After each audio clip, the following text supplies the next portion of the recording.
et bienvenue dans cette nouvelle vidéo. Aujourd'hui on se retrouve pour faire un petit vlog. On va faire quelques tâches que je repousse depuis que je suis rentrée à la maison et que je suis de retour de vacances. J'ai quelques rempotages à effectuer, des choses que j'avais dit que je faisais quand je revenais de congé. Ce qui est cool c'est que je n'ai toujours rien fait parce que je me suis dit que ça pouvait être bien de le faire avec vous. Je vais vous faire une petite reco lecture aussi. Comme on n'a plus les favoris, je me suis dit que ça pouvait être cool de vous les partager de temps à autre via des vlogs et là je pense que c'est le bon moment vu que j'ai terminé cette lecture pendant que j'étais en vacances. Et ensuite on va faire un petit peu d'apport d'engrais à mes plantes. Je vais vous montrer un petit peu ce que j'utilise et comment ça fonctionne. Et puis voilà, ce sera un vlog un peu tranquille du mercredi. Je pense qu'on va commencer par le rempotage parce que là je suis un peu motivée et il est pas trop tard parce qu'il fait toujours chaud. Vraiment, on a un été indien, si on peut appeler ça comme ça, ou un non-saison land qui fait que nous sommes encore en septembre et qu'il fait encore très chaud.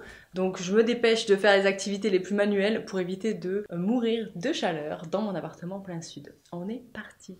S'il y a bien un truc que je voulais faire avant de partir en vacances, mais dont je n'ai pas pris le temps parce que clairement, si j'étais partie et que ça s'était mal passé, je pense que je m'en serais voulu. C'est le rempotage de mon Anthurium Waro. Bon alors pour ceux qui suivent les vlogs, je pense que vous vous rappelez ce que j'avais dit. J'avais dit que clairement, moi la culture en sphagne, c'était pas un truc avec lequel j'étais sereine, donc j'avais pas envie de garder longtemps mes plantes en sphagne. C'est pour ça que je voulais absolument le passer en substrat. Et en fait, la dernière feuille que j'ai coupée d'ailleurs, qui était là, elle était jaune-verte avant même de voir un petit peu ce qu'elle allait donner. Parce que je me suis dit que ça servait à rien de perdre du temps si c'était une feuille qui allait potentiellement être jaune et mourir et qu'il était temps peut-être d'aller voir ce qui se passe au niveau des racines. Alors le seul truc qui est relou, c'est que là en fait pas mal de racines et la sphaigne ça colle les racines. Pour essayer de défaire tout ça sans trop les abîmer, sachant que les racines elles se perdent un petit peu avec la sphaigne et elles ont parfois la même couleur donc c'est un peu compliqué. Donc il faut y aller mais il faut y aller doucement. Tout le monde n'est pas comme moi, tout le monde ne fonctionne pas comme moi. Chacun fait sa culture un peu comme il le souhaite. Mais c'est vrai que moi, en tout cas surtout pour les anthuriums, la sphaigne c'est bien quand ils sont petits, c'est-à-dire que je m'en sors pas mal. Mais après, une fois qu'ils grandissent, je suis beaucoup plus rassurée une fois qu'ils sont en terre. Et au moins, ça me permet d'aller voir un peu la tronche du tronçon en fait que j'ai acheté, qui n'était autre que une bouture racinée. Bon, alors il n'y a pas de pourriture à déclarer. J'ai juste quelques racines qui sont un peu jaunes, que j'aime pas trop l'aspect. J'ai terminé, j'ai été rejointe par mon assistant. Qui se met toujours dans mon dos, c'est dingue. Donc voici les racines de mon Anthurium Waro. Donc j'ai enlevé au maximum sans détruire les racines, il y a forcément de la sphaigne qui reste, qui va au fur et à mesure se détériorer. Donc je vais laisser ça comme ça et commencer à faire mon petit pot. Donc j'ai pris un pot de la même taille, plus ou moins, que celui précédent, sauf que maintenant on va le mettre en terre. Puis d'argile.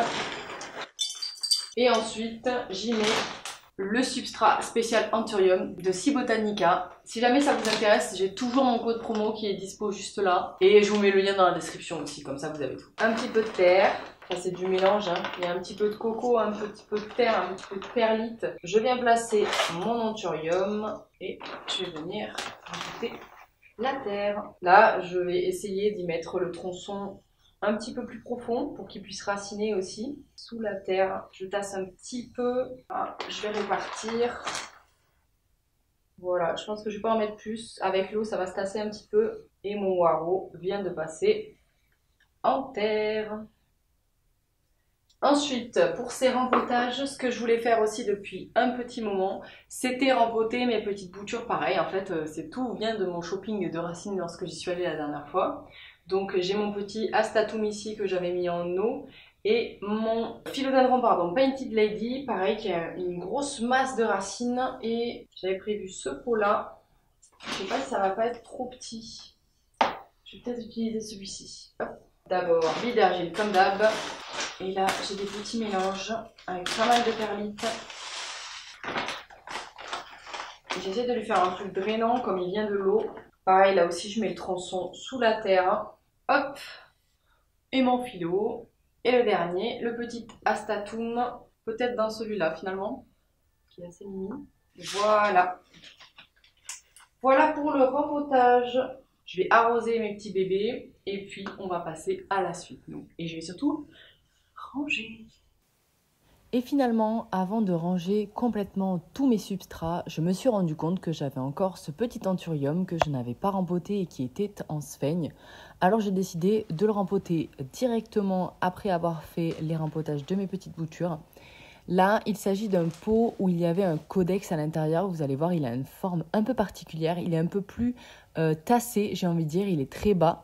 Et ce que j'ai fait, c'est que j'ai décidé, au lieu d'étaler les racines vers le bas, comme on peut le faire avec un pot qui peut être plus profond, j'ai décidé de les installer un petit peu plus horizontalement. Donc, on va tester pour voir ce que ça fait. J'espère que ça va aller pour ce petit anthurium. En tout cas, je trouve que le pot est super beau et que la forme change un petit peu. Mais je ne sais pas trop comment peut réagir une plante si jamais elle a moins d'espace en dessous et si elle arrivera à choisir d'aller plutôt sur les côtés au niveau des racines que de pousser vers le bas.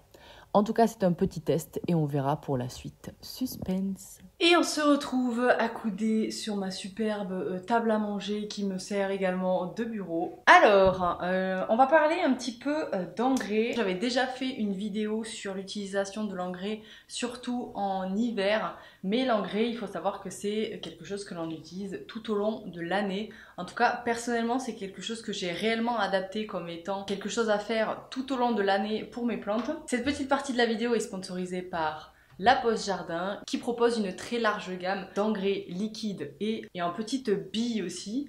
Là, moi, je vais vous parler particulièrement de l'engrais pour nos plantes d'intérieur parce que souvent, ce qu'on peut se dire, et avec beaucoup de choses aussi que l'on raconte, c'est que l'engrais, on ne l'utilise qu'au printemps-été. En plus d'avoir un effet de croissance et d'encouragement d'enracinement, ça peut aussi permettre aux plantes de devenir beaucoup plus résistantes aux attaques de maladies et à devenir réellement des êtres vivants beaucoup plus résistants au fur et à mesure des années. Moi, ce que je pensais au début, avant que j'utilise l'engrais, c'est qu'à partir du moment où j'effectuais un rempotage, c'est bon, la plante elle avait tous ses nutriments adaptés pour un long moment et j'avais plus rien à faire au niveau de son entretien. Alors, c'est vrai, c'est-à-dire que tu vas apporter des nutriments à ta plante à un moment donné où elle en a vraiment besoin, parce que le rempotage ça se fait dès que les racines elles sortent du pot par le dessous. Donc tu rempotes ta plante, tu la changes de pot et éventuellement tu changes surtout le terreau. Dans le terreau, il y a des nutriments, mais ce qu'il faut savoir, c'est que quand on cultive nos plantes dans un pot fermé, en fait, les racines n'ont pas accès à autant d'espace que si elles vivaient dans un jardin, par exemple. Il y a beaucoup moins de nutriments, et en fait, il y a un phénomène qui se passe souvent au fur et à mesure lorsque tu as rempoté ta plante, c'est qu'il y a un lessivage qui s'effectue, c'est-à-dire qu'il n'y a plus vraiment de nutriments disponibles dans la terre, et quand tu arroses, en fait, tous les nutriments partent et disparaissent via l'eau d'arrosage. Et la plante finalement, elle manque de nutriments, on va appeler ça de vitamines. Ta plante, elle en a besoin tout au long de l'année pour certaines circonstances, peut-être la chaleur qui monte, la température qui descend, une luminosité qui va être beaucoup plus forte avec la saison ou alors beaucoup plus basse. Et l'engrais liquide ou solide, ça permet d'apporter les nutriments nécessaires à ta plante pour que tout au long de l'année, elle ait assez de vitamines pour pouvoir se sentir bien. Moi, ça fait 3 ans et demi, 4 ans maintenant que j'utilise de l'engrais réellement chaque mois. Alors en hiver, c'est différent, je peux laisser un petit peu plus d'espace pour l'apport d'engrais en fonction de la plante, mais en été, réellement, j'apporte de l'engrais toutes les semaines à toutes mes plantes. Ça leur permet déjà d'avoir des vitamines qui sont distribuées rapidement et utilisées très vite parce que c'est le moment où elles grandissent. Au niveau des gammes, moi j'utilise énormément les gammes Fertiligène et KB, liquides surtout, pour un petit peu avoir l'impression d'avoir la main mise sur ce que je réalise. Il y a deux façons de faire, en tout cas il y a deux engrais différents. Il y a d'abord l'engrais tout prêt. Alors celui-ci c'est celui qui est particulièrement utilisé pour l'intérieur. Il est facile parce qu'en fait, tu n'as qu'à apporter le petit dosage avec le bouchon directement dans le pot et ensuite tu arroses pour que les nutriments y se dispersent partout dans le pot. Il y a cette façon de faire, c'est-à-dire que tu n'as pas de dosage à réaliser. La seule chose qu'il préconise, voilà, c'est qu'en fonction de la taille du pot, eh bien, il faudra donner 1, 2 ou 4 bouchons par semaine à ta plante en fonction de ses besoins. Tous les produits KB liquides comme ça, ils sont utilisables en agriculture biologique et ils apportent tous les nutriments nécessaires à ta plante. Donc ça, c'est deux engrais tout prêts qui te suffit juste de déposer en fonction de la taille de ton pot dans la terre et après tu arroses par-dessus pour que les nutriments viennent se déployer un peu partout. Celui que moi j'utilise actuellement et que l'on va voir en vidéo juste après, c'est un engrais, c'est le même type, on peut voir que c'est clairement presque le même packaging, sauf que celui-ci il n'est pas tout prêt, c'est-à-dire que c'est à moi de faire les dosages. Et c'est vrai que j'aime bien faire ça parce que en fonction de la saison, en fonction de comment va ma plante, si elle en a vraiment besoin, si elle a un état qui est peut-être un peu moins vigoureux que sa voisine, eh ben j'aurai à lui apporter un petit peu plus d'engrais. Donc ça c'est la même chose, donc on va lui apporter de l'engrais par la terre, c'est liquide, mais là c'est moi qui fais le dosage. Maintenant que l'on a apporté un petit peu d'engrais à nos plantes, je vous propose que je vous parle de ma reco bouquin de ce vlog. Je m'étais dit que je ferais ça de temps en temps pour pouvoir vous proposer autre chose que des plantes, et comme je n'ai plus les favoris pour m'exprimer sur d'autres sujets, je me suis dit que dans celui-ci, je pouvais vous parler du livre que j'ai lu cet été. Alors c'est un livre que m'a offert mon frère à Noël dernier, et il s'intitule Les Grandes Oubliées. Pourquoi l'histoire a effacé les femmes. Il est écrit par Titiou Lecoq.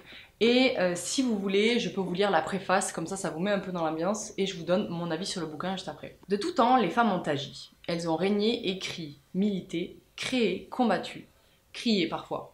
Et pourtant, elles sont pour la plupart absentes des manuels d'histoire. C'est maintenant, à l'âge adulte, que je réalise la tromperie dont j'ai été victime sur les bancs de l'école.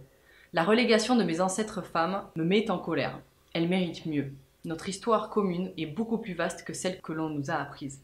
Pourquoi ce grand oubli? De l'âge des cavernes jusqu'à nos jours, Titiou Lecoq s'appuie sur les découvertes les plus récentes pour analyser les mécanismes de cette vision biaisée de l'histoire. Elle redonne vie à des visages effacés, raconte ces invisibles, si nombreuses, qui ont modifié le monde. Pédagogue, mordante, irrésistible, avec elle tout s'éclaire. Les femmes ne se sont jamais tues. Ce livre leur redonne leur voix. C'est bien résumé. Du début à la fin, vous avez les différentes époques qui évoluent, c'est-à-dire qu'on commence à l'âge des cavernes et puis on arrive à la société d'aujourd'hui.